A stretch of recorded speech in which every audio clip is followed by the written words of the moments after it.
Punjabi radio USA ਸੁਣ ਰਹੇ ਸਾਰੇ ਹੀ ਸਰੋਤਿਆਂ ਨੂੰ ਬਲਵਿੰਦਰ ਕੌਰ ਵੱਲੋਂ ਪਿਆਰ ਭਰੀ ਸਤਿ ਸ੍ਰੀ ਅਕਾਲ। ਸਰੋਤਿਓ, ਪ੍ਰੋਗਰਾਮ ਖਬਰ ਤੇ ਨਜ਼ਰ ਦੇ ਵਿੱਚ ਸਾਡੇ ਨਾਲ ਹੁੰਦੇ ਨੇ ਦੀਪਕ ਸ਼ਰਮਾ ਜੀ, ਜੋ ਦੱਸਦੇ ਨੇ ਭਾਰਤ ਦੇ ਵਿੱਚ ਕੀ ਹੋ ਰਿਹਾ, ਕੀ ਕੁਛ ਉੱਥਲ ਪੁੱਥਲ ਹੋ ਰਹੀ ਆ, ਕੀ ਕੁਛ ਰੰਗ ਪੋਲਿਟਿਕਸ ਦੇ ਹੁੰਦੇ ਆ, ਉਹਨਾਂ ਦੇ ਪਿੱਛੇ ਅਸਲ ਦੇ ਵਿੱਚ ਕੀ ਹੁੰਦਾ ਆ, ਉਹਨਾਂ ਦੇ ਉੱਤੇ ਆਪਾਂ ਝਾਤ ਮਾਰਦੇ ਆ। ਇਸ ਪ੍ਰੋਗਰਾਮ ਦੇ ਸਪਾਂਸਰ ਨੇ ਖਾਲਸਾ ਇੰਸ਼ੋਰੈਂਸ ਏਜੰਸੀ ਸੈਨੋਜੇ 4082722500। ਜੇ ਟਰਕੀ ਆਣਾ ਜੀ, ਜਿਹਨਾਂ ਦਾ ਫੋਨ ਨੰਬਰ 4159090503। ਬਹੁਤ ਬਹੁਤ ਧੰਨਵਾਦ। ਪ੍ਰੋਗਰਾਮਾਂ ਨੂੰ ਸਪਾਂਸਰ ਕਰਦੇ ਨੇ, ਸਭ ਤੱਕ ਪਹੁੰਚਾਉਂਦੇ ਨੇ। ਦੀਪਕ ਸ਼ਰਮਾ ਜੀ, ਸਤਿ ਸ਼੍ਰੀ ਅਕਾਲ, ਸਵਾਗਤ ਹੈ ਜੀ। ਸਤਿ ਸ਼੍ਰੀ ਅਕਾਲ ਭੈਣ ਜੀ, ਸਾਰੇ ਦਰਸ਼ਕਾਂ ਨੂੰ, ਸਰੋਤਿਆਂ ਨੂੰ ਮੇਰੀ ਪਿਆਰ ਭਰੀ ਸਤਿ ਸ਼੍ਰੀ ਅਕਾਲ।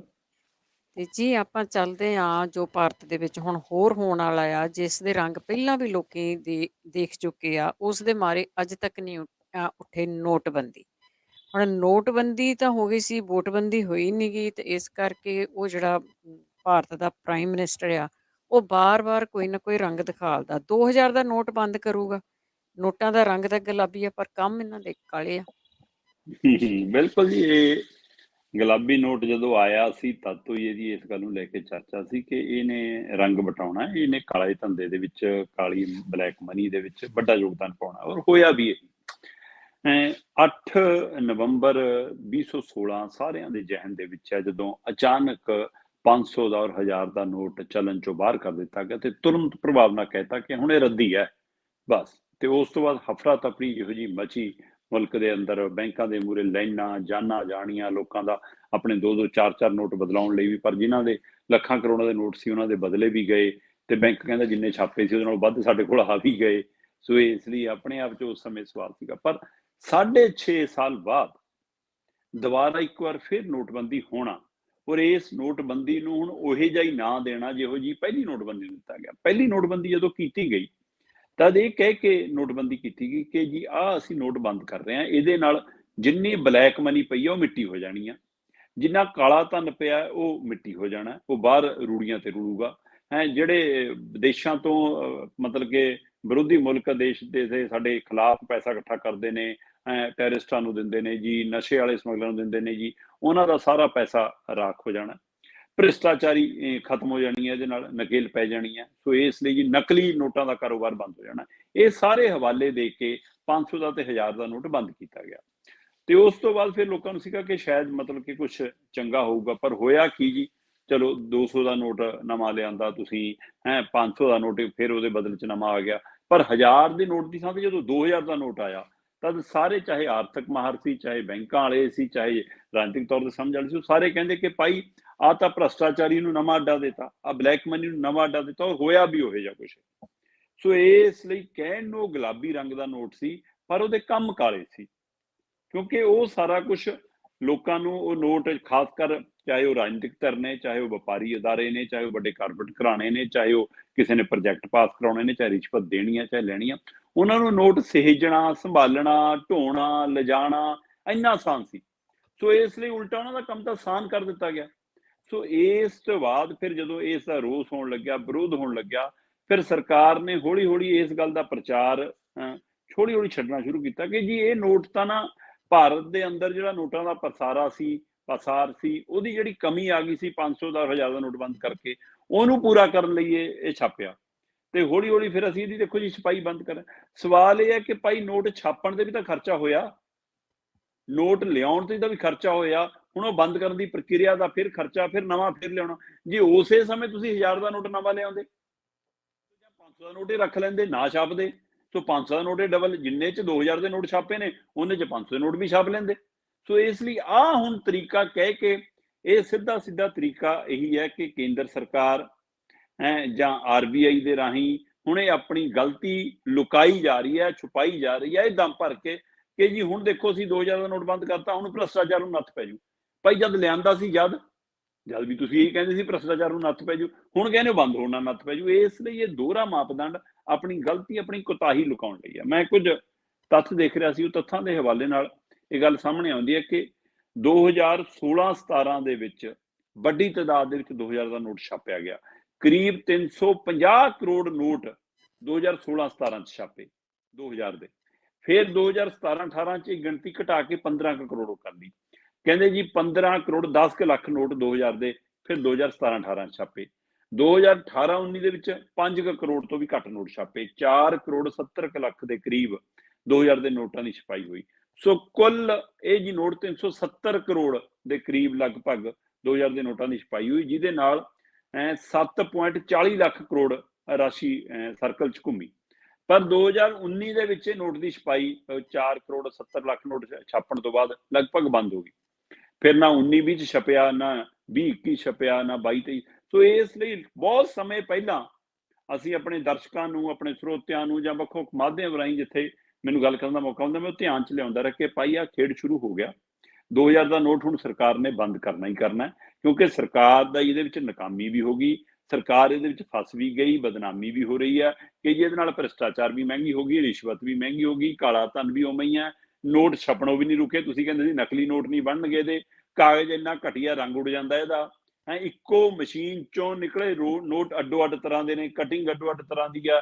ਸੋ ਇਸ ਲਈ ਨਕਲੀ ਅਸਲੀ ਦੀ ਕੋਈ ਪਹਿਚਾਣ ਦਾ ਹੀਲਾ ਹੀ ਨਹੀਂ। ਜਦੋਂ ਇਹ ਨੋਟ ਲਿਆਂਦਾ ਸੀ ਤਦ ਬਕਾਇਦਾ ਸਾਡਾ ਰਾਸ਼ਟਰੀ ਚੈਨਲ ਦਾ ਇੱਕ ਵੱਡਾ ਖਬਰੀ ਚੈਨਲ, ਉਹਦੀ ਐਂਕਰ ਤਾਂ ਨੋਟ ਐਂ ਕਰ ਦਿਖਾਉਂਦੀ ਸੀ ਕਿ ਇਹਦੇ ਵਿੱਚ ਚਿੱਪ ਲੱਗੀ ਹੋਏਗੀ, ਸੁਰੱਖਿਆ ਚਿੱਪ ਲੱਗੀ ਹੋਏਗੀ, ਤੁਹਾਡਾ ਨੋਟ ਜਦੇ ਫੜ ਲਿਆ ਜਾਏਗਾ, ਨਕਲੀ ਹੈ ਅਸਲੀ ਹੈ, ਕਿਸੇ ਨੇ ਚੋਰੀ ਕਰ ਲਿਆ ਪਤਾ ਲੱਗ ਜਾਏਗਾ, ਰਡਾਰ ਤੇ ਹੋਏਗਾ। ਬੜਾ ਉਹ ਚਿੱਪ ਕਿੱਥੇ ਗਈ, ਨੋਟ ਕਿੱਥੇ ਗਿਆ? ਹੁਣ ਲੋਕ ਕਮੈਂਟ ਕਰਦੇ ਨੇ ਕਿ ਜੀ ਚਿੱਪ ਕੱਢ ਲਈ ਹੈ ਨੋਟ ਤਾਂ ਵਾਪਸ ਕਰਨਾ ਕਿ ਚਿੱਪ ਸਣੇ ਮੋੜਨਾ।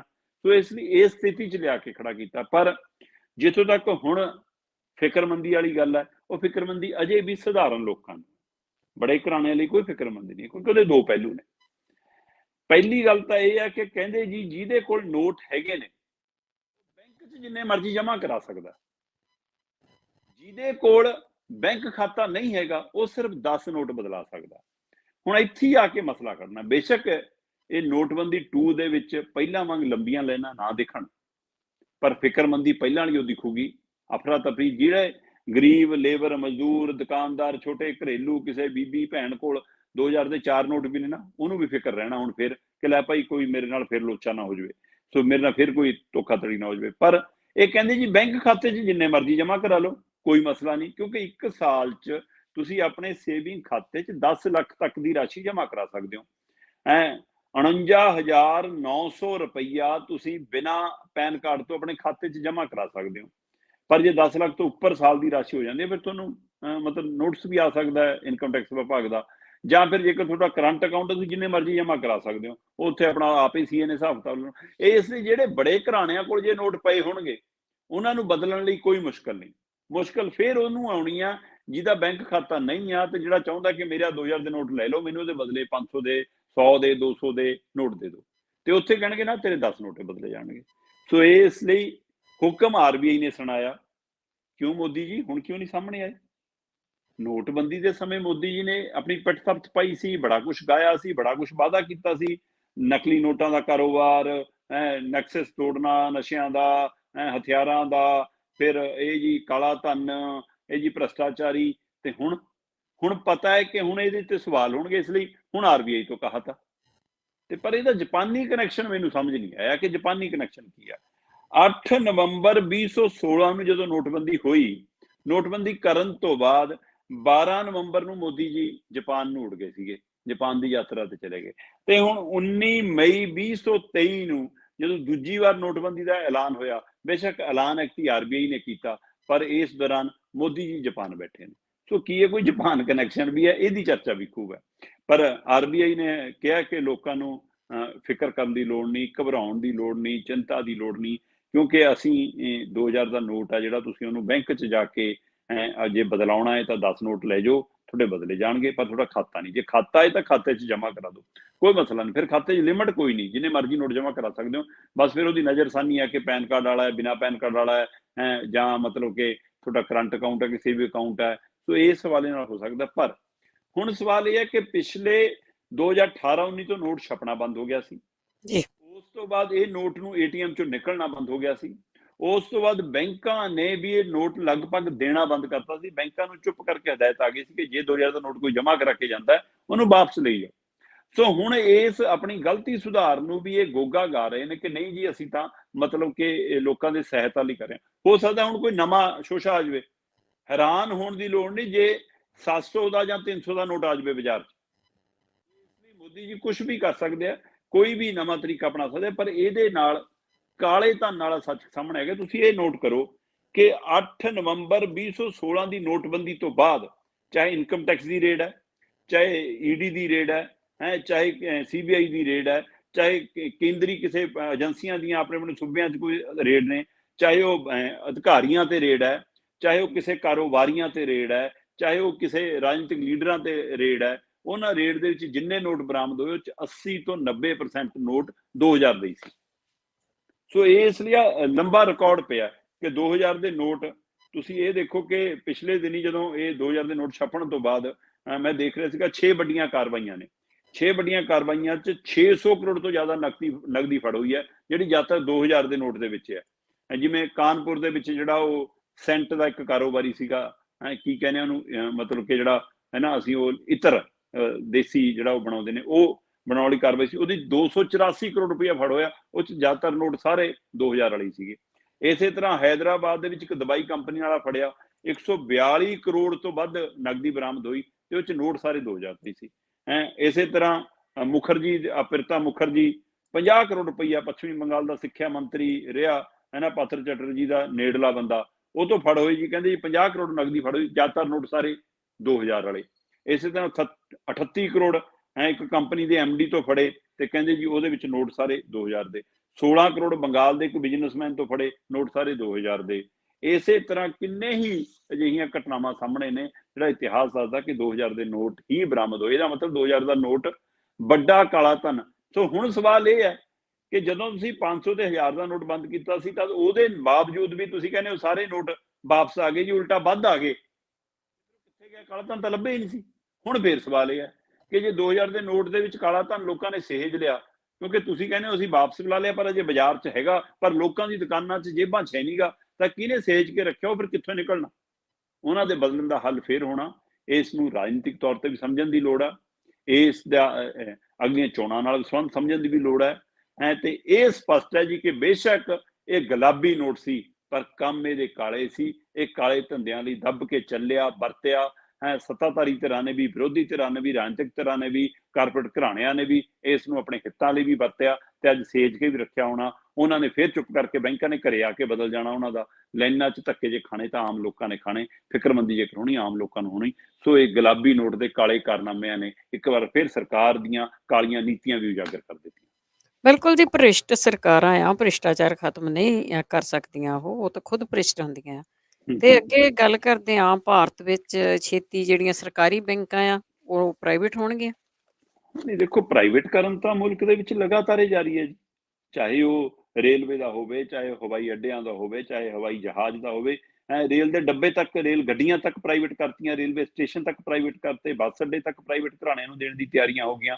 ਸੋ ਉਸੇ ਦੇ ਵਿੱਚ LIC ਵੀ ਪ੍ਰਾਈਵੇਟ, ਉਸੇ 'ਚ ਬਿਜਲੀ ਵੀ ਪ੍ਰਾਈਵੇਟ ਹੈ, ਉਹਦੇ ਵਿੱਚ ਮਤਲਬ ਬਿਜਲੀ ਦੀ ਪੈਦਾਵਾਰ ਵੀ ਪ੍ਰਾਈਵੇਟ, ਬਿਜਲੀ ਸਪਲਾਈ ਵੀ ਹੁਣ ਪ੍ਰਾਈਵੇਟ ਘਰਾਣਿਆਂ ਨੂੰ। ਸੋ ਸਾਰਾ ਕੁਛ ਉਹ ਕਵਾਇਦ ਜਾਰੀ ਆ। ਉਸੇ ਕਵਾਇਦ ਦੇ ਵਿੱਚ ਬੈਂਕਾਂ ਦਾ ਪ੍ਰਾਈਵੇਟਕਰਨ ਵੀ ਜਾਰੀ ਹੈ। ਬੇਸ਼ੱਕ ਪਿਛਲੇ ਸਮੇਂ 'ਚ ਰਲੇਵਾਂ ਵੀ ਹੋਇਆ ਸੀ ਵੱਡੇ ਤੌਰ ਤੇ, ਸਰਕਾਰੀ ਬੈਂਕਾਂ ਦਾ ਰਲੇਵਾਂ ਸਟੇਟ ਬੈਂਕ ਆਫ ਪਟਿਆਲੇ ਨੂੰ ਅਸੀਂ SBI ਬਣਦੇ ਆਪਣੇ ਸਾਹਮਣੇ ਹੀ ਦੇਖਿਆ। ਪਰ ਇਸ ਦੌਰਾਨ ਇੱਕ ਵਾਰ ਫਿਰ ਇਹ ਸੀਗਾ ਕਿ ਪ੍ਰਾਈਵੇਟ ਕਰਨ ਵੀ ਹੋਣ ਵਾਲਾ, ਖਾਸ ਕਰਕੇ ਸਰਕਾਰੀ ਬੈਂਕਾਂ ਦਾ। ਕਿਉਂਕਿ ਇਹਦੇ ਵਿੱਚ ਵੱਡਾ ਸਵਾਲ ਇਹ ਖੜਾ ਹੁੰਦਾ ਕਿ ਸਵਾਲ ਇਹ ਨਹੀਂਗਾ ਕਿ ਹਾਂ ਅਸੀਂ ਕਹਿ ਦਿੰਦੇ ਜੀ ਸਰਕਾਰੀ ਮੁਲਾਜ਼ਮ ਕੰਮ ਨਹੀਂ ਕਰਦੇ ਜੀ, ਵਧੀਆ ਪ੍ਰਾਈਵੇਟ 'ਚ ਕੰਮ ਕਰਨਾ ਪੈਣਾ, ਸਾਰਾ ਕੁਛ ਹੈ ਜੀ, ਉਹਨਾਂ ਨੂੰ ਸਮੇਂ ਸਿਰ ਡਿਊਟੀ ਆਉਣੀ ਪੈਣੀ ਐ ਜੀ, ਇਹ ਹਵਾਲਾ ਦੇ ਕੇ। ਪਰ ਇਹਦੇ ਪਿੱਛੇ ਦੀ ਮਨਸ਼ਾ ਅਸੀਂ ਕਈ ਵਾਰ ਨਹੀਂ ਸਮਝਦੇ। ਜਿਹੜਾ ਸਰਕਾਰੀ ਅਦਾਰਾ ਪ੍ਰਾਈਵੇਟ ਕੀਤਾ ਜਾਂਦਾ ਹੈ, ਉਹਦੀ ਲੱਖਾਂ ਕਰੋੜਾਂ ਦੀ ਜਾਇਦਾਦ, ਉਹਦਾ ਮਿਆਰ, ਉਹਦਾ ਪੱਧਰ, ਉਹਦੀ ਮਾਰਕੀਟ ਵੈਲਿਊ, ਜੋ ਕੁਝ ਉਹਦਾ ਸਟਰਕਚਰ ਹੈ ਜਾਂ ਉਹਦੀ ਇਮੇਜ ਹੈ, ਉਹ ਸਾਰੀ ਲੋਕਾਂ ਦੇ ਪੈਸੇ ਨਾਲ ਬਣੀ ਹੈ। ਢਾਂਚਾ ਬਣਿਆ ਬਣਾਇਆ ਅਸੀਂ ਕਿਸੇ ਨੂੰ ਸੌਂਪ ਦਿੰਦੇ ਹਾਂ। ਕਹਿ ਲਓ ਜੀ BSNL ਤੁਹਾਨੂੰ ਸੌਂਪਤੀ। ਹੁਣ BSNL ਦਾ ਮਤਲਬ ਇਹ ਤਾਂ ਹੈ ਨਹੀਂਗਾ ਕਿ ਹਾਂ ਟੈਲੀਫੋਨ ਦਾ ਇੱਕ ਲਾਈਨਾਂ ਦੇਤੀਆਂ। ਉਹਦੇ ਨਾਲ BSNL ਦੀਆਂ ਟਾਵਰਾਂ, BSNL ਦੇ ਦਫ਼ਤਰ, BSNL ਦੇ ਅਦਾਰੇ, BSNL ਦੇ ਬਿਲਡਿੰਗਾਂ, ਉਹਨਾਂ ਦਾ ਸਟਰਕਚਰ, ਉਹਨਾਂ ਦਾ ਸਾਰਾ ਕੁਝ ਦੇ ਦਿਓ ਜੀ ਲੀਜ਼ ਤੇ। ਚੰਡੀਗੜ੍ਹ 'ਚ ਕਰੋੜਾਂ ਅਰਬਾਂ ਦੀ ਜਾਇਦਾਦ, ਬਿਜਲੀ ਵਿਭਾਗ ਦੀ, ਉਹਨਾਂ ਦੇ ਪਾਵਰ ਪਲਾਂਟ, ਉਹਨਾਂ ਦੇ ਗ੍ਰਿਡ, ਉਹਨਾਂ ਦੀਆਂ ਦਫ਼ਤਰਾਂ, ਉਹਨਾਂ ਦੀ ਬਿਲਡਿੰਗਾਂ ਦੇ ਦਿਓ ਜੀ 1 ਰੁਪਈਆ ਸਾਲ ਦੀ ਲੀਜ਼ ਮਨੀ ਤੇ ਪ੍ਰਾਈਵੇਟ ਨੂੰ। ਸੋ ਆਹ ਜਿਹੜਾ ਢੰਗ ਤਰੀਕਾ ਹੈ, ਉਸ ਨੇ ਸਵਾਲ ਖੜੇ ਕੀਤੇ ਨੇ ਕਿ ਇਹ ਹੁਣ ਪੰਜਾਬ ਦੇ ਵਿੱਚ ਗੋਦਾਮ ਸਰਕਾਰੀ ਨੇ ਦੇਤੇ ਅਡਾਨੀਆਂ ਨੂੰ ਕਿ ਚੱਕੋ ਜੀ ਕਿਰਾਏ ਤੇ ਤੁਹਾਨੂੰ ਦੇਤੇ, ਉਹ ਉਹਨਾਂ ਦੇ ਹੋ ਗਏ। ਹੁਣ ਆਪਣੇ ਹਿਸਾਬ ਨਾਲ ਉਸੇ ਤਰ੍ਹਾਂ ਇਹ ਕਵਾਇਦ 2021 ਦੇ ਬਜਟ 'ਚ ਸਾਹਮਣੇ ਆ ਗਈ ਸੀ। 2021 ਦੇ ਬਜਟ ਭਾਸ਼ਣ ਦੇ ਵਿੱਚ ਖੁਦ ਬੀਬੀ ਨਿਰਮਲਾ ਸੀਤਾਰਮਨ ਨੇ ਦਮ ਭਰਿਆ ਸੀ ਕਿ ਹਾਂ ਜੀ ਅਸੀਂ 2 ਸਰਕਾਰੀ ਬੈਂਕਾਂ ਨੂੰ ਪ੍ਰਾਈਵੇਟ ਕਰਨ ਦੀ ਬਾਰੇ ਵਿਚਾਰ ਕਰ ਰਹੇ ਹਾਂ। ਤੇ ਉਸ ਸਮੇਂ ਚਰਚਾ ਬਾਹਰ ਆਈ ਸੀ ਕਿ ਖਾਸ ਕਰਕੇ ਸੈਂਟਰਲ ਬੈਂਕ ਆਫ ਇੰਡੀਆ ਤੇ ਇੰਡੀਅਨ ਓਵਰਸੀਜ਼ ਬੈਂਕ, ਇਹ ਦੋਵੇਂ ਸਰਕਾਰੀ ਬੈਂਕ ਨੇ ਤੇ ਛੋਟੇ ਨੇ ਜੀ, ਕਹਿੰਦੇ ਇਹਨਾਂ ਨੂੰ ਪ੍ਰਾਈਵੇਟ ਕਰ ਦਿੱਤਾ ਜਾਊਗਾ। ਹੁਣ ਜਿੱਥੇ ਰਲੇਵੇਂ ਦੀਆਂ ਗੱਲਾਂ ਹੋਈਆਂ ਪਹਿਲਾਂ ਕਿ ਹਾਂ ਭਾਈ ਸਰਕਾਰੀ ਬੜੇ ਬੈਂਕਾਂ ਨੂੰ ਮਿਲਾ ਕੇ ਇੱਕ ਬੜਾ ਬੈਂਕ ਬਣਾ ਲਓ, ਜਦੋਂ ਕਿ ਉਹ ਪ੍ਰੋਫਿਟ, ਫਿਰ ਉਸ ਤੋਂ ਬਾਅਦ ਕਰੋਨਾ ਕਾਲ ਤੋਂ ਬਾਅਦ ਇਹਨਾਂ ਬੈਂਕਾਂ ਦਾ ਉਭਾਰ ਸ਼ੁਰੂ ਹੋਇਆ, ਮੁੜ ਕੇ ਇਹਨਾਂ ਬੈਂਕਾਂ 'ਚ ਭਰੋਸਾ ਲੋਕਾਂ ਨੇ ਪ੍ਰਗਟਾਇਆ, ਇਹਨਾਂ ਬੈਂਕਾਂ ਦੀ ਆਮਦਨ ਵੱਧ ਗਈ ਸਰਕਾਰੀ ਬੈਂਕਾਂ ਦੀ, ਪਰ ਉਹਦੇ ਬਾਵਜੂਦ ਵੀ ਪ੍ਰਾਈਵੇਟ ਘਰਾਣੇ ਮਗਰ ਲੱਗੇ ਰਹੇ ਕਿ ਤੁਸੀਂ ਸਾਨੂੰ ਦੇਣਾ ਸੀ। ਸੋ ਸਮਾਂ ਪਾ ਕੇ ਥੋੜਾ ਜਿਹਾ ਮਾਮਲਾ ਠੰਡਾ ਹੋਣ ਤੋਂ ਬਾਅਦ ਹੁਣ ਉਹ ਦੁਬਾਰਾ ਕਵਾਇਦ ਸ਼ੁਰੂ ਹੋਈ ਹੈ ਜੀ। ਇਸ ਲਈ ਕੋਈ ਹੈਰਾਨ ਨਾ ਹੋਇਓ, ਕੋਈ ਪਰੇਸ਼ਾਨ ਨਾ ਹੋਇਓ, ਕੋਈ ਇਹਦੇ ਵਿੱਚ ਨਵੀਂ ਗੱਲ ਨਾ ਸਮਝਿਓ, ਕਿਉਂਕਿ ਕੇਂਦਰ ਸਰਕਾਰ ਦੀ ਜਿਹੀ ਜੀ ਪਾਲਿਸੀ ਹੈ ਕਿ ਸਾਰਾ ਕੁਝ ਪ੍ਰਾਈਵੇਟ ਕਰਨ ਦੇਣਾ ਹੈ। ਦੇਸ਼ ਪ੍ਰਾਈਵੇਟ ਘਰਾਣੇ ਨੂੰ ਦੇਸ਼ ਵਿਕਣੇ ਨਹੀਂ ਦਊਂਗਾ ਪਰ ਦੇਸ਼ ਆਪ ਹੀ ਵੇਚ ਦੂੰਗਾ, ਇਹ ਗੱਲ ਨਹੀਂ ਦੱਸੀ ਸੀ। ਕਹਿੰਦੇ ਲੋਕ ਇਹ ਤੰਜ ਕੱਸਦੇ ਨੇ ਸਰਕਾਰਾਂ ਤੇ। ਸੋ ਇਸ ਲਈ ਜਿਹੇ ਤੰਜਾਂ ਦਾ ਕੀ ਇਹ ਨਤੀਜਾ ਸੱਚ ਹੈ ਕਿ ਹਾਂ ਦੇਖੋ ਜੀ, ਹੁਣ 1-2 ਨਹੀਂ, ਕਿਤੇ ਦਾ 2021 ਦੇ ਬਜਟ ਦੇ ਵਿੱਚ ਬੀਬੀ ਜੀ ਕਹਿੰਦੀ ਸੀ ਕਿ ਅਸੀਂ 2 ਬੈਂਕਾਂ ਨੂੰ ਮਤਲਬ ਕਿ ਪ੍ਰਾਈਵੇਟ ਕਰਨ ਬਾਰੇ ਸਰਕਾਰੀਆਂ ਸੋਚ ਰਹੇ ਜੀ, ਸੈਂਟਰਲ ਬੈਂਕ ਆਫ ਤੇ ਇੰਡੀਅਨ ਓਵਰਸੀਜ਼ ਬੈਂਕ ਸੀ, ਪਰ ਹੁਣ ਮੈਨੂੰ ਪਤਾ ਲੱਗ ਰਿਹਾ ਕਰੀਬ ਅੱਧੀ ਦਰਜਨ ਦੇ ਕਰੀਬ ਨੇ, ਤੇ ਇਹਨਾਂ ਅੱਧੀ ਦਰਜਨ ਦੇ ਕਰੀਬ ਬੈਂਕਾਂ ਨੂੰ, ਸਰਕਾਰੀ ਬੈਂਕਾਂ ਨੂੰ ਪ੍ਰਾਈਵੇਟ ਨੂੰ ਦਿੱਤਾ ਜਾ ਸਕਦਾ। ਸੋ ਇਸ ਲਈ ਇਹਦੀ ਕਵਾਇਦ ਸ਼ੁਰੂ ਹੋ ਗਈ ਹੈ। ਇਹਦੀ ਵਿਉਂਤਬੰਦੀ ਲੰਬੇ ਸਮੇਂ ਤੋਂ ਜਾਰੀ ਸੀ, 2021 ਤੋਂ ਹੀ ਜਾਰੀ ਸੀ, ਪਰ ਬੈਂਕ ਪ੍ਰੋਫਿਟ 'ਚ ਆ ਰਹੇ ਸੀ। ਬਿਜਲੀ ਬੋਰਡ ਚੰਡੀਗੜ੍ਹ ਦਾ ਪ੍ਰੋਫਿਟ 'ਚ ਸੀ, ਮੁਲਾਜ਼ਮ ਘੱਟ ਸੀ, ਕਮਾਈ ਵੱਧ ਸੀ, ਕਨੈਕਸ਼ਨ ਵੱਧ ਰਹੇ ਸੀ, ਤਦ ਵੀ ਲੋਕ ਸਰਵਿਸ ਤੋਂ ਵੀ ਖੁਸ਼ ਸੀ, ਤਾਂ ਵੀ ਦੇਤਾ। ਉਸੇ ਤਰ੍ਹਾਂ ਹੁਣ ਮੈਨੂੰ ਪਤਾ ਲੱਗ ਰਿਹਾ ਕਿ Punjab and Sind bank private ਹੋ ਸਕਦਾ ਜੀ ਕਿਸੇ ਵੀ ਸਮੇਂ, ਹੈ ਨਾ। ਬੈਂਕ ਆਫ ਮਹਾਰਾਸ਼ਟਰ ਕਿਸੇ ਵੀ ਸਮੇਂ ਪ੍ਰਾਈਵੇਟ ਹੋ ਸਕਦਾ ਹੈ। ਬੈਂਕ ਆਫ ਇੰਡੀਆ ਕਿਸੇ ਵੀ ਸਮੇਂ ਪ੍ਰਾਈਵੇਟ ਹੋ ਸਕਦਾ ਹੈ ਨਾ। ਯੂਕੋ ਬੈਂਕ ਕਦੇ ਵੀ ਪ੍ਰਾਈਵੇਟ ਹੋ ਸਕਦਾ ਹੈ। ਉਸੇ ਤਰ੍ਹਾਂ ਜਿਹੜੇ 2 ਬੈਂਕ ਪਹਿਲਾਂ ਚਰਚਾ 'ਚ ਰਹੇ ਨੇ, ਚਾਹੇ ਉਹ ਸੈਂਟਰਲ ਬੈਂਕ ਆਫ ਇੰਡੀਆ ਤੇ ਚਾਹੇ ਇੰਡੀਅਨ ਓਵਰਸੀਜ਼ ਬੈਂਕ ਹੈ, ਪ੍ਰਾਈਵੇਟ ਹੋ ਸਕਦਾ। ਇਸੇ ਤਰ੍ਹਾਂ ਮਤਲਬ ਕਿ ਜਿਹੜੇ 1-2 ਹੋਰ ਬੈਂਕ ਦੱਸੇ ਜਾ ਰਹੇ ਨੇ, ਉਹ ਵੀ ਸਾਰੇ ਸਮਾਂ ਪਾ ਕੇ ਕਿਸੇ ਵੀ ਸਮੇਂ ਪ੍ਰਾਈਵੇਟ ਹੋ ਸਕਦੇ। ਸੋ ਅੱਧੀ ਦਰਜਨ ਦੇ ਕਰੀਬ ਬੈਂਕਾਂ ਦੀ ਸੂਚੀ ਤਿਆਰ ਹੈ, ਔਰ ਜੇਕਰ ਇਹ ਪ੍ਰਾਈਵੇਟ ਹੋ ਜਾਣ ਤਾਂ ਲੋਕ ਹੈਰਾਨ ਨਾ ਹੋਣ, ਕਿਉਂਕਿ ਸਰਕਾਰ ਨੇ ਤਾਂ ਤਹੀਆ ਹੀ ਕਰ ਲਿਆ ਕਿ ਅਸੀਂ ਦੇਸ਼ ਦਾ ਪ੍ਰਾਈਵੇਟਕਰਨ ਕਰ ਦੇਣਾ ਜੀ। ਬਿਲਕੁਲ ਵੀ ਚੰਗੇ ਢੰਗ ਨਾਲ ਨਹੀਂ ਨਾ ਕਰਨਾ, ਜੇ ਪ੍ਰਾਈਵੇਟ ਵੀ ਕਰਨਾ ਆ ਤੇ ਕਈ ਵਾਰੀ ਉੱਥੇ ਵਧੀਆ ਤਰੀਕੇ ਨਾਲ ਕਰਦੇ ਆ। ਚਲੋ ਅੱਗੇ ਵੱਧਦੇ ਹਾਂ। ਅੱਗੇ ਪਿਛਲੇ ਸਾਲ ਵੀ ਸੁਣਿਆ ਸੀ ਕਿ ਜ਼ਮੀਨਾਂ ਛਡਾਈਆਂ ਜਾ ਰਹੀਆਂ, ਕਬਜ਼ੇ ਵਾਲੀਆਂ ਆ, ਤੇ ਹੁਣ ਮੁਹਿੰਮ ਫਿਰ ਸ਼ੁਰੂ ਹੋ ਗਈ ਆ। ਕੀ ਸੁਖਬੀਰ ਬਾਦਲ ਦੀ ਵਾਰੀ ਵੀ ਆ ਜਾਊਗੀ? ਹਾਂ ਬਿਲਕੁਲ ਜੀ, ਦੋਏ ਚੀਜ਼ਾਂ ਨੇ। ਇੱਕ ਪਾਸੇ ਜ਼ਮੀਨ ਛੁਡਾਊ ਮੁਹਿੰਮ ਸਰਕਾਰ ਦੀ ਵੱਡੀ ਮੁਹਿੰਮ ਰਹੀ ਹੈ। ਸ਼ੁਰੂ ਦੇ ਵਿੱਚ ਹੀ ਸਰਕਾਰ ਬਣਦਿਆਂ ਹੀ ਸਰਕਾਰ ਨੇ ਢੋਲ ਵਜਾ ਕੇ ਵੀ ਜ਼ਮੀਨਾਂ ਛੁਡਵਾਈਆਂ ਸੀਗੀਆਂ, ਤੇ ਬੇਸ਼ੱਕ ਚੋਣਾਂ ਤੋਂ ਪਹਿਲਾਂ ਦਮ ਭਰਿਆ ਜਾਂਦਾ ਸੀਗਾ ਕਿ ਹਾਂ ਜੀ ਅਸੀਂ ਦੇਖੋ ਜਿਹੜੇ ਨਾਜਾਇਜ਼ ਕਬਜ਼ੇ ਨੇ ਉਹ ਛੁਡਾਉਣੇ ਆ। ਜਦੋਂ ਸਰਕਾਰ ਜਾਂ ਆਮ ਆਦਮੀ ਪਾਰਟੀ ਦੇ ਲੀਡਰ ਨਾਜਾਇਜ਼ ਕਬਜ਼ੇ ਛੁਡਾਉਣ ਦੀ ਗੱਲ ਕਰਦੇ, ਲੋਕਾਂ ਦੇ ਜ਼ਿਹਨ 'ਚ ਆਉਂਦਾ ਸੀ ਕਿ ਬਾਈ ਇਹ ਫਾਰਮ ਹਾਊਸਾਂ ਦੀਆਂ ਗੱਲਾਂ ਕਰਦੇ ਨੇ, ਇਹ ਸਿਸਮਾਂ ਵੱਲ ਕੰਨੀ ਨੂੰ ਜਾਣਗੇ, ਸਿਸਮਾ ਫਾਰਮ ਹਾਊਸ, ਇਹ ਸੁੱਖ ਵੇਲੇ ਕੰਨੀ ਨੂੰ ਜਾਣਗੇ, ਏਅਰਪੋਰਟ ਦੇ ਸਾਹਮਣੇ ਬਣੇ ਹੋਟਲਾਂ ਕੰਨੀ ਨੂੰ ਜਾਣਗੇ, ਜਿਨ੍ਹਾਂ ਦੀਆਂ ਬੜੀਆਂ ਬੜੀਆਂ ਬੱਸਾਂ ਚੱਲਦੀਆਂ, ਕੇਬਲ ਮਾਫੀਆ ਇਹ ਉਹਨੂੰ ਸੰਭਾਲਣਗੇ, ਉਹਨਾਂ ਦਾ ਕਬਜ਼ਾ ਛਡਾਉਣਗੇ। ਪਰ ਸਭ ਬੱਸਾਂ ਵੀ ਉਵੇਂ ਚੱਲਦੀਆਂ, ਕੇਬਲ ਦੇ ਕਨੈਕਸ਼ਨ ਵੀ ਉਵੇਂ ਹੀ ਚੱਲਦੇ, ਰੇਤ ਦੇ ਟਿੱਪਰ ਵੀ ਉਵੇਂ ਹੀ ਚੱਲਦੇ, ਤੇ ਪਰ ਜ਼ਮੀਨਾਂ ਛਡਾਉਣ ਦੀ ਕਵਾਇਦ ਜ਼ਰੂਰ ਦਿਖੀ ਸੀ ਸ਼ੁਰੂਆਤੀ ਕੁਝ ਮਹੀਨਿਆਂ 'ਚ, ਤੇ ਉਹਦਾ ਵੀ ਰੌਲਾ ਪੈ ਗਿਆ ਕਿ ਬਾਈ ਕਿਸੇ ਗਰੀਬ ਦਾ ਛੱਪੜ ਢਾਤਾ, ਹੈ ਨਾ, ਕਿਸੇ ਦਾ ਬਾੜਾ ਢਾਤਾ, ਹੈ ਨਾ, ਕਿਸੇ ਦੇ ਪਸ਼ੂਆਂ ਵਾਲਾ ਵਿਹੜਾ ਖਾਲੀ ਕਰਾ ਲਿਆ, ਕਿਸੇ ਦਾ ਆਪਣਾ ਵਿਹੜਾ ਖਾਲੀ ਕਰਾ ਲਿਆ।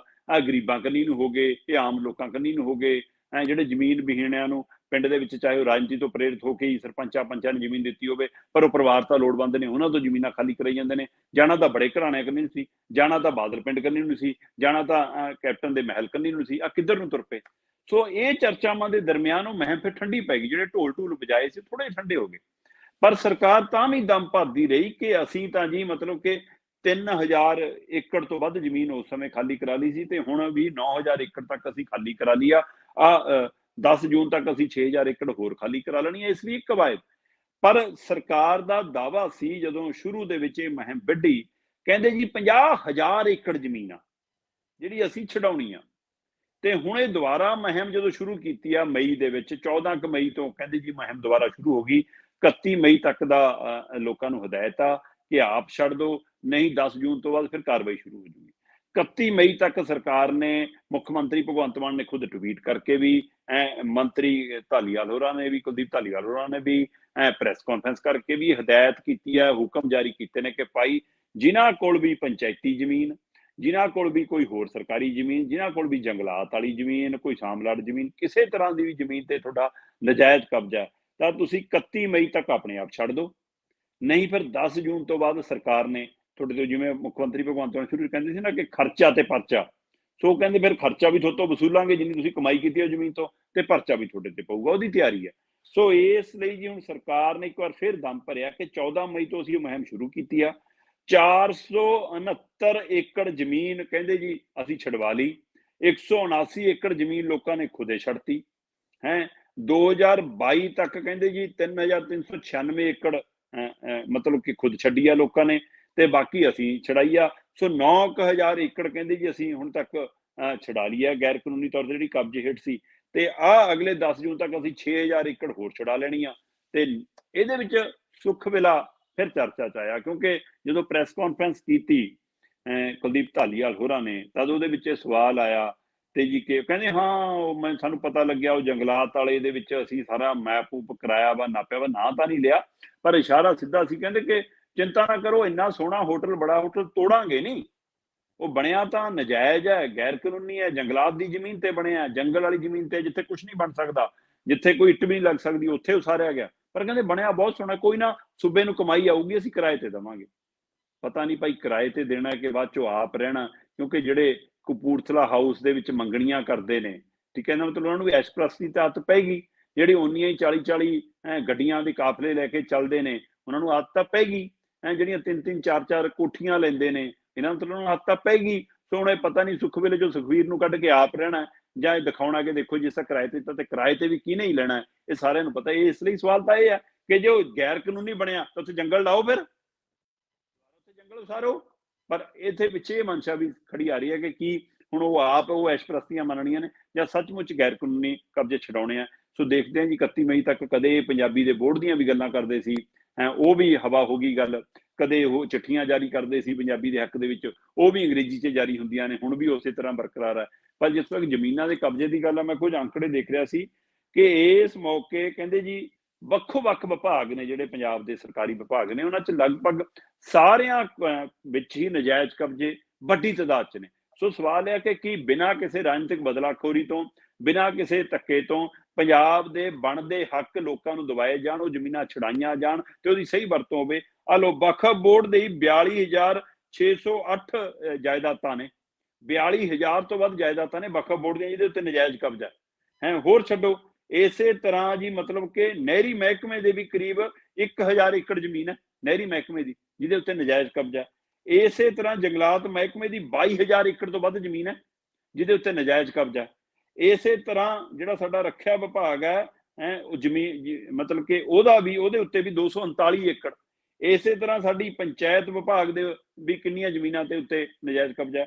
ਪਾਵਰਕੌਮ ਹੈ ਜਿਹੜਾ ਬਿਜਲੀ ਵਿਭਾਗ ਆ, ਉਹਦੀ ਵੀ 46 ਏਕੜ ਜ਼ਮੀਨ ਦੇ ਉੱਤੇ ਨਜਾਇਜ਼ ਕਬਜ਼ਾ। ਸੋ ਲਗਭਗ ਕੋਈ ਵਿਭਾਗ ਸਾਡਾ, ਪੰਚਾਇਤੀ ਵਿਭਾਗ, ਨਹਿਰੀ ਵਿਭਾਗ, ਵਕਫ ਬੋਰਡ ਹੈ ਨਾ, ਫਿਰ ਜੰਗਲਾਤ ਵਿਭਾਗ, ਨਹਿਰੀ ਵਿਭਾਗ, ਕੋਈ ਬਾਕੀ ਨਹੀਂ ਜਿਹਦੀ ਜ਼ਮੀਨ ਤੇ ਕਬਜ਼ਾ ਨਾ ਹੋਵੇ। ਔਰ ਪੰਜਾਬ ਦੀ ਮੌਜੂਦਾ ਸਰਕਾਰ ਦਮ ਭਰਦੀ ਰਹੀ ਆ ਕਿ 50000 ਏਕੜ ਆ, ਅਜੇ 9000 ਏਕੜ ਕਹਿੰਦੇ ਅਸੀਂ ਖਾਲੀ ਕਰਾ ਲਈ। 20-25 ਮਤਲਬ ਕਿ 20000 25000 ਏਕੜ ਜ਼ਮੀਨ ਇਹੀ ਜੀ ਆ ਜਿਹਦੇ ਕੇਸ ਚੱਲਦੇ ਨੇ। ਸੋ ਇਸ ਲਈ ਅੱਧੀ ਤਾਂ ਭੁੱਲੇ ਜਾਓ ਫਿਰ। ਸੋ ਜਦੋਂ ਤੱਕ ਕੇਸ ਨਿਬੜਨਗੇ ਉਹਦੇ ਹਵਾਲੇ ਨਾਲ ਦੇਖਾਂਗੇ। ਬਾਕੀ ਜਿਹੜੇ ਜੀ ਕਹਿੰਦੇ ਛਡਾ ਲੈਣੀਆਂ, ਤੁਹਾਨੂੰ ਦੇਖਣਾ ਹੈ ਇਹ ਰਾਜਨੀਤੀ ਤੋਂ ਪ੍ਰੇਰਿਤ ਮਾਮਲੇ ਆਉਣਗੇ ਜਾਂ ਫਿਰ ਆਮ ਲੋਕਾਂ ਦੀਆਂ ਜ਼ਮੀਨਾਂ ਖਾਲੀ ਕਰਾ ਕੇ ਛੋਟੇ ਛੋਟਿਆਂ ਲੋਕਾਂ ਤੋਂ ਫਿਰ ਉਸ ਨੂੰ ਗੋਗਾ ਗਾਉਣਗੇ, ਜਾਂ ਸੱਚਮੁੱਚ ਇਹ ਕਾਰਵਾਈ ਖਰਚੇ ਔਰ ਪਰਚੇ ਵਾਲੀ ਬਣ ਕੇ ਨਿਬੜੂਗੀ ਕਿ ਬੜੇ ਘਰਾਣੇ, ਬੜੀਆਂ ਧਿਰਾਂ, ਬੜੀਆਂ ਤੋਪਾਂ, ਬੜੇ ਉਦਯੋਗਪਤੀ ਉਹਨਾਂ ਤੋਂ ਖਾਲੀ ਕਰਾਉਣਗੇ। ਸੋ ਹੋ ਸਕਦਾ ਜੇਕਰ ਐ ਨਜਾਇਜ਼ ਕਬਜ਼ੇ ਖਾਲੀ ਕਰਾਉਣ ਦੀਆਂ ਗੱਲਾਂ ਆਉਣ ਤਾਂ ਕੁਝ ਧਿਰਾਂ ਨੇ ਲਵਲੀ ਵਰਗਿਆਂ ਦਾ ਵੀ ਸਵਾਲ ਖੜੇ ਕੀਤੇ ਨੇ, ਜਿਹੜੇ ਅੱਜ ਕੱਲ੍ਹ ਇਹਨਾਂ ਦੇ ਰਾਜ ਸਭਾ ਮੈਂਬਰ ਨੇ, ਕਿ ਉੱਥੇ ਵੀ ਜ਼ਮੀਨ ਨਾਪੀ ਜਾਊਗੀ, ਕਿ ਉੱਥੇ ਵੀ ਚੈੱਕ ਕੀਤਾ ਜਾਊਗਾ, ਇਹ ਵੀ ਸਵਾਲ ਖੜਾ। ਬਿਲਕੁਲ ਜੀ, ਵੱਡੇ ਮਗਰਮੱਛਾਂ ਨੇ ਤਾਂ ਵੈਸੇ ਛੱਡਣੀਆਂ ਵੀ ਨਹੀਂ ਸਹਿਜੇ ਕਿਤੇ। ਤੇ ਅੱਗੇ ਆਪਾਂ ਸੈਂਟਰ ਸਰਕਾਰ ਦੀ ਗੱਲ ਕਰਦੇ ਹਾਂ। ਜਿੱਥੇ-ਜਿੱਥੇ ਇਹਨਾਂ ਦੀ ਸਰਕਾਰ ਹੈ ਨਹੀਂ, ਉੱਥੇ-ਉੱਥੇ ਇਹ ਰਾਜ ਪਾਲਣ ਨੂੰ ਵੱਧ ਅਧਿਕਾਰ ਦੇ ਰਹੇ ਆ। ਜੇ ਹੁਣ ਦਿੱਲੀ ਨੂੰ ਚੱਲੀਏ ਤਾਂ ਐਲਜੀ ਨੂੰ ਮੋਦੀ ਸਰਕਾਰ ਨੇ ਫਿਰ ਤੋਂ ਵੱਡੀ ਤਾਕਤ ਦੇ ਦਿੱਤੀ ਤੇ ਕੇਜਰੀਵਾਲ ਨੂੰ ਦਿੱਤਾ ਝਟਕਾ।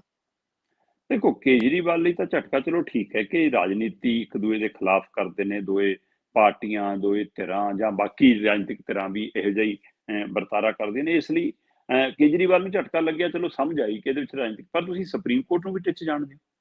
ਸੁਪਰੀਮ ਕੋਰਟ ਨੇ ਪਿਛਲੇ ਦਿਨੀ ਫੈਸਲਾ ਸੁਣਾਇਆ ਕਿ ਦਿੱਲੀ ਦੇ ਵਿੱਚ ਅਰਵਿੰਦ ਕੇਜਰੀਵਾਲ ਦੀ ਸਰਕਾਰ ਹੈ।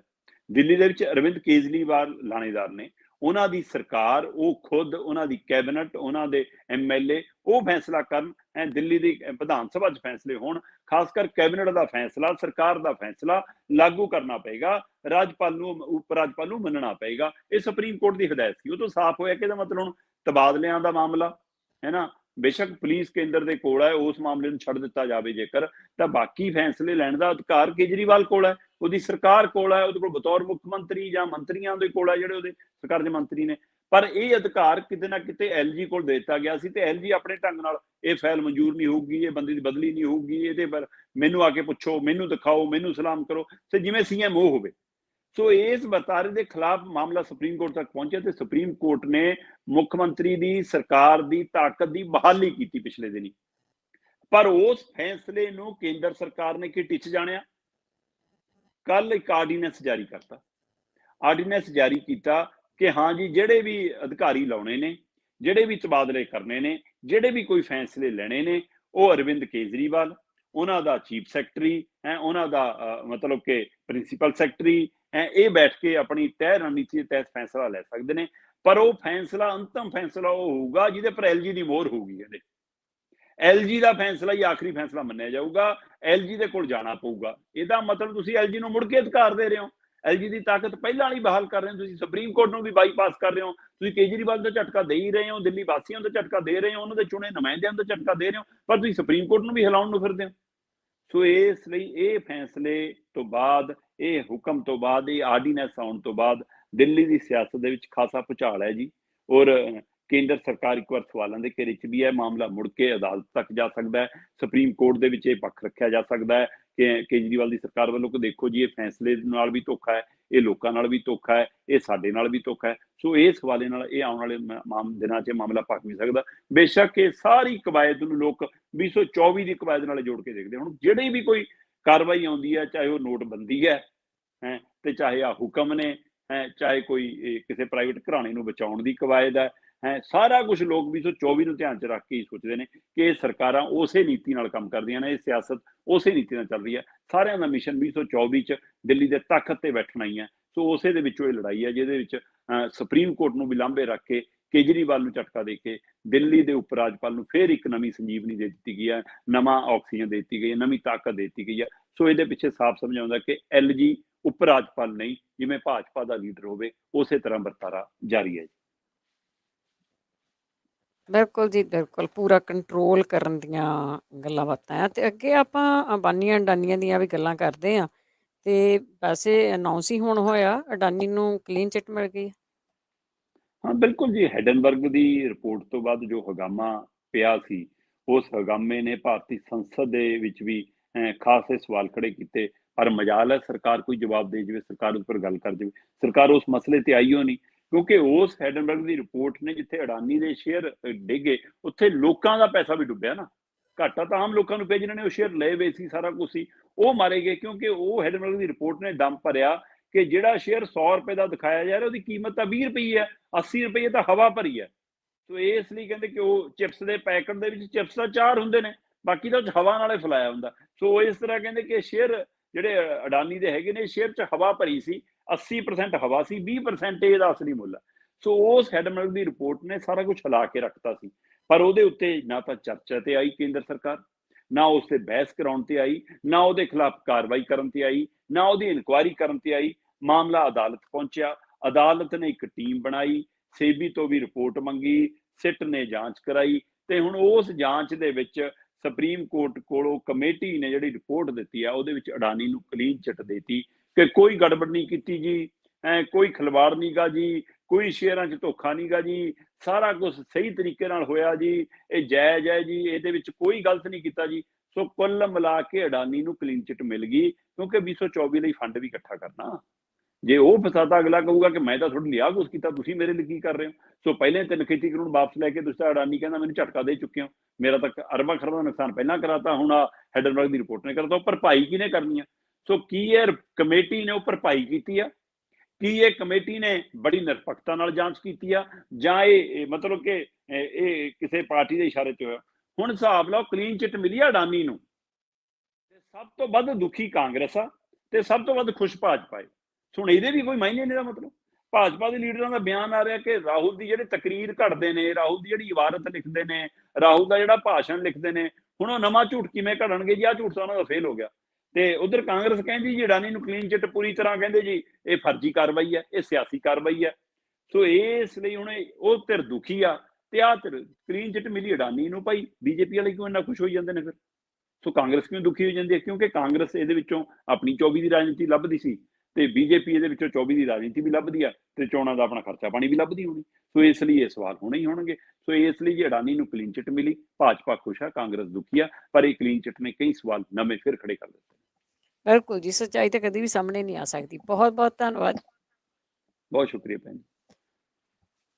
ਤੇ ਸਰੋਤੇ ਇਸੇ ਦੇ ਨਾਲ ਪ੍ਰੋਗਰਾਮ ਦੀ ਸਮਾਪਤੀ ਇੱਥੇ ਹੀ ਆ। ਹੁਣ ਬਲਵਿੰਦਰ ਕੌਰ ਵੱਲੋਂ ਵੀ ਆਪ ਸਭ ਨੂੰ ਹੀ ਪਿਆਰ ਭਰੀ ਸਤਿ ਸ੍ਰੀ ਅਕਾਲ।